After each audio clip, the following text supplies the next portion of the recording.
నమస్కారం అండి. ఈనాటి కమ్మని కథ పేరు బంగారు పక్షి. వినిపిస్తున్నది మీ విజయభాస్కర్. ఒక దట్టమైన అడవిలో ఒక అందమైన పక్షి ఉండేది. దాని ఈకలన్నీ బంగారు రంగులో మెరిసిపోతూ ఉండేవి. అందుకే అడవిలోని జంతువులన్నీ దానిని బంగారు పక్షి అని పిలిచేవి.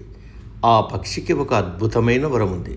అది ఎక్కడ కూర్చుని పాట పాడితే అక్కడున్న చెట్లు పచ్చగా మారిపోయేవి. ఎండిపోయిన పూల మొక్కలు కూడా మళ్ళీ వికసించేవి.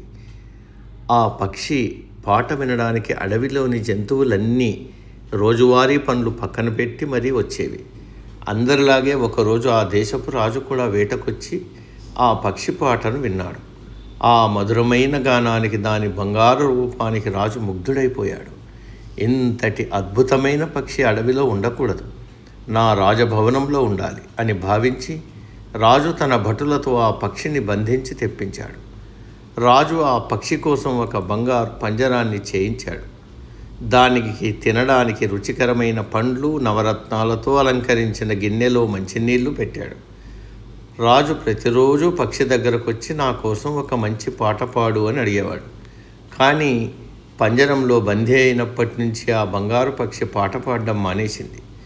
రోజు రోజుకు అది డీలా పడిపోతూ తన బంగారు రంగును కూడా కోల్పోసాగింది.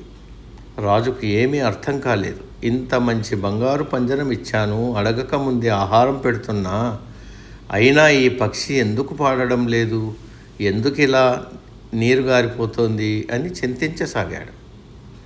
ఒకరోజు ఒక వృద్ధ మంత్రి రాజుతో ఇలా అన్నాడు: మహారాజా, మీరు దానికి బంగారము, వజ్రాలు ఇచ్చారు, కానీ దానికి కావలసిన స్వేచ్ఛను లాక్కున్నారు.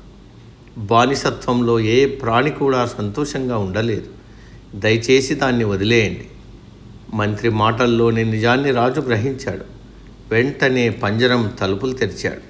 స్వేచ్ఛ దొరకగానే ఆ బంగారు పక్షి ఆనందంతో పైకెగిరింది. రాజభవనంపై ఉన్న ఒక పెద్ద వృక్షం మీద కూర్చుని తన జీవితంలోనే అత్యంత మధురమైన పాటను పాడింది.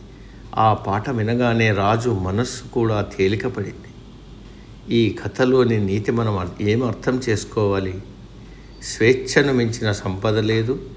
ఎంతటి విలాసవంతమైన జీవితమైన స్వేచ్ఛ లేనప్పుడు అది ఒక బందీఖానాతో సమానం. ఎదుటివారి స్వేచ్ఛను గౌరవించినప్పుడే నిజమైన ఆనందం లభిస్తుంది. సమాప్తం. సర్వే జన సుఖినో భవంతు.